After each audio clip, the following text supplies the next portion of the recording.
Տիկին Ղազարյան, շնորհակալ եմ, որ խոսեցիք արցախցիներին թիրախավորելու արատավոր երևույթի մասին։ Մեր իրականության մեջ նոր չի, որ նման խոսույթի եւ նման վերաբերմունքի են արժանի լինում արցախցի մեր քույր եղբայրները, բայց նոր իրողություններով պայմանավորված մեր հայրենակիցները շատ հաճախ թիրախավորվում են դպրոցներում, թիրախավորվում են պետական հաստատություններում եւ սա լրջագույն խնդիր է, սա պետք է մեզ բոլորիս մտահոգվելու եւ արագ սրա դեմը առնելու։ Ես ասում եմ, հիմա խոսում եմ արցախցիների հետ կապված, նույնը կարող լինի նաեւ ուրիշ մարզի կամ ուրիշ շրջանի հետ կապված, ինձ համար հավասարապես անընդունելի է, երբ թիրախավորվում է այս կամ այն բնակավայր, ինչ որ մեկին տեղից չսիրելու, ծնունդովը տեղից չսիրելու կամ անձնական խնդիրների հետ կապված։ Ներազգային պառակտումը մեր համար ազգային անվտանգության խնդիր է։ Եթե մենք այդ խնդիրը չլուծենք,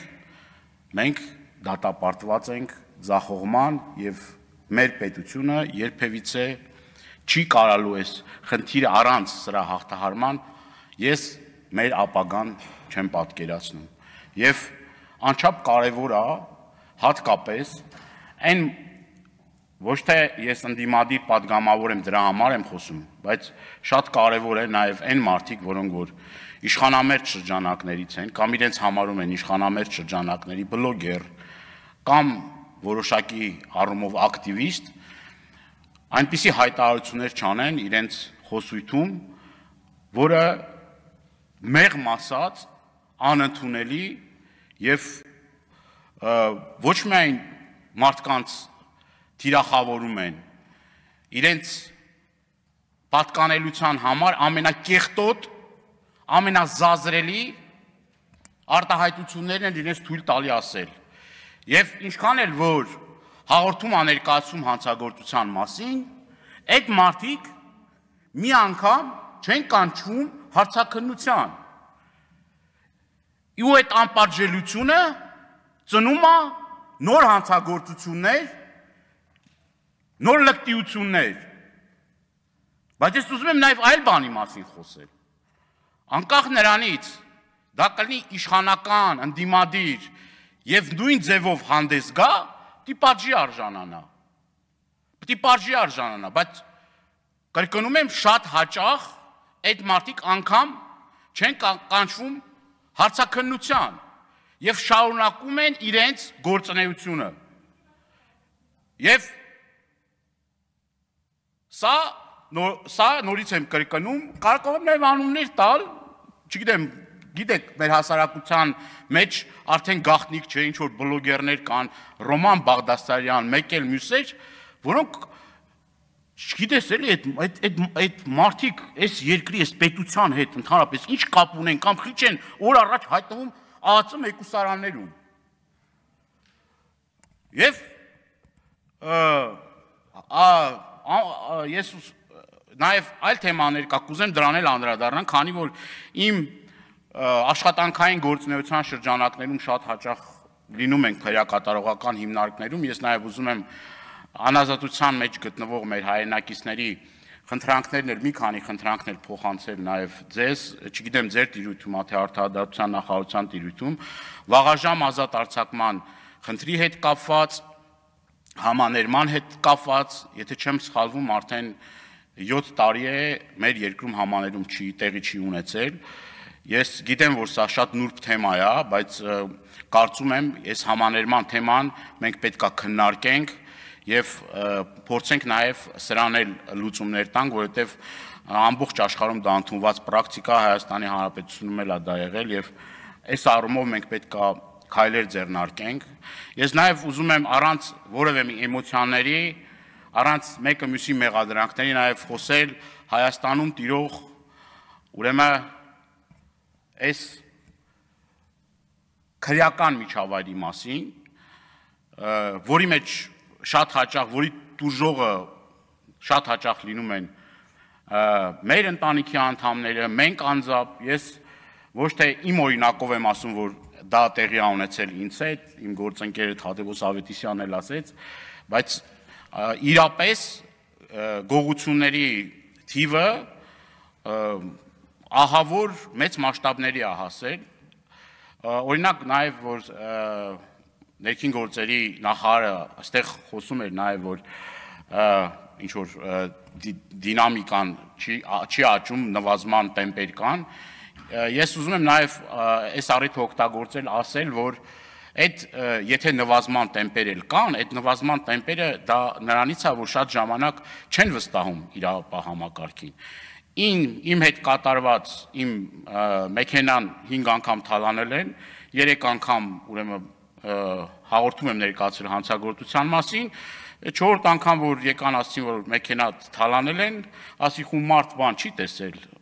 որ թալանել են, շուշուտ ասի, վարորդից ասի գնա այդ հարցերը լուծի մեքենայի, որովհետև արդեն ամաչում եմ, էլի չի կարա տենց բան լինի, որ այսինքն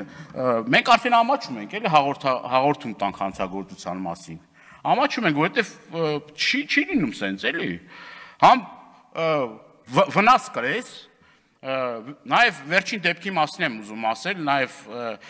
որ տեղի ունեցավ նաև մեքենան այրելու հետ կապված իմ փորձի եւ մինչեւ հիմա էլի որևէ մի նորություն չկա, կամ որևէ մեկը օրինակ թե քննիչներից, թե իրավապահ համակարգից չի զանգում եւ ասում օրինակ ձեր գործը էս փուլում է, մենք էս գործողությունները արել ենք եւ արդյունքի չենք հասել։ Դրա նախորդ անգամ, որ տեղի ունեցավ մեքենայի գողությունը, ես եմ անձամբ հետաքրքրվել, ուրեմն այդ տեսախցիկներից տեսանյութերը հանել, տրամադրել, գործի 99%-ը արել եմ, բայց էլի ոչ մի արդյունք էլ չկա, արդյունք չկա։ Եվ դա շատ լուրջ մարտահրավեր է մեր երկրի համար։ Ես դրանից առաջել եմ ստեղ ասել, որ հարևան, ուրեմն Վրաստանի մեր եւ հայրենակիցները եւ ուրեմն մեր վրացի նաեւ գործընկերները, որ գալիս են այստեղ, ուրեմն Հայաստանի Հանրապետություն վրացական պետհամարանիշներով, այդ էլ է խայտարակություն, մարդկանց պետհամարանիշները ուրեմն գողանում են եւ էլի այդ on-line հարթակներով բանով, սա նաեւ սրա մասին ես նաև իմ առաջարկներ եմ պատրաստվում ներկայացնել, սա մեր համար անընդունելի է туриզմի զարգացման եւ այլ առումներով, եթե մենք մեր հարևան երկրի համար ուրեմն մի միջավայր ենք ստեղծում, որտեղ որ կարող են անպատիժ այդ գործողություններն անել, վաղը միսօր այդ մարդիկ արդեն կհրաժարվեն Հայաստան գալուց։ Եվ այս խնդիրներ պետք է լուծվի։ Էլի շատ խնդիրներ կան։ Նախորդ անգամ էլ ես ասի, հիմա էլ եմ ասում, ամեն Բաքվում ուրեմն այդ զակլատկաները, որ կան, մենք բազմաթիվ ահազանգներ ենք ստանում կրթական հաստատություններում արդեն այդ թմրանյութերի շրջանառության հետ կապված։ Մատաղ սերունդը ուրեմն այս պահին փաստորեն շատ խոցելի վիճակում է հայտնվում։ Այդ դանակահարության դեպքերը, որ տեղի են ունենում, որ նաև դրա հետ կապված, որ ամեն մի, ասում եք, խոսակցություն, ամեն մի, այսպես ասած, ուրեմն տարաձայնություն, այդ հարցերը լուծվում է դանակահարության կամ սպանության եղանակով։ Եվ այն օպերատիվ աշխատանքը, որ պետք է տեղի ունենա, որ բանը չհասնի նրան, շատ ուրեմն հանցագործություններ պետք է կանխվեն, պետք է բնում ճնշվեն, այսինքն այդ աշխատանքը պետք է տարվի, որ գործը չհասնի դրան, մենք այդ պետք է կանխարգելիչ աշխատանքները անենք, մենք պետք է մանկապարտեզից, դպրոցներից սկսած մենք պետք է այդ աշխատանքները կատարենք մեր ուրեմն երեխաների, մեր ազգաբնակչության հետ այդ աշխատանքները պետք է անենք եւ պետք է շատ խիստ պատժի արժանանան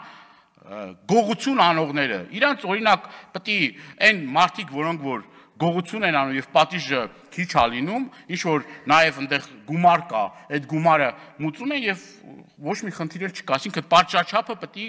ավելի ուրեմն խիստ դարձվի, որ դրա գայթակղությունը չլինի։ Շնորհակալ եմ։